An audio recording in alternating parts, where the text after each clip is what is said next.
Psalm 129, verse 2. Rabat seraruni mi neurai, gam lo yachluli. So we begin here with the same thing we finished verse 1 with, or actually we had in verse 1, this much or many.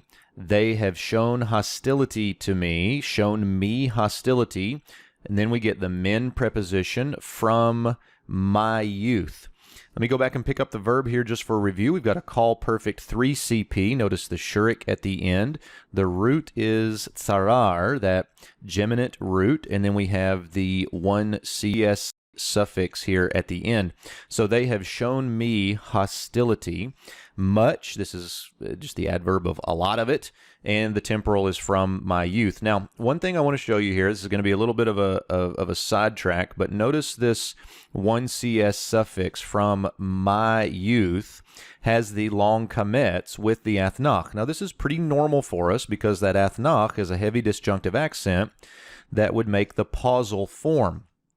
But in the poetic accents, the athnach is not always the strongest accent. We have the one called the oleveyored that is a little bit stronger, but it doesn't always occur in the verses. However, if you go back to verse 1, which we have here, notice that the oleveyored occurs here on ma'alot. So this is our major break.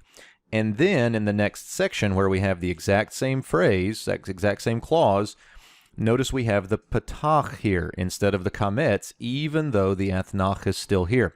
So all this really shows us is an interesting feature that when the oleveyored, that strongest accent in the poetic accents, occurs, your athnach is not even strong enough to generate a pausal form, whereas in verse 2, when that athnach is your strongest accent, you get the pausal form. Anyway, interesting feature there of the accents.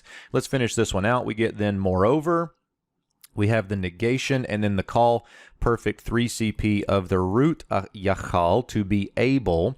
And so what we get here is moreover, let them not be able to me, or not be capable to me. For somebody to be capable to me would be for somebody to prevail. To be more capable than me. So let them not prevail against me.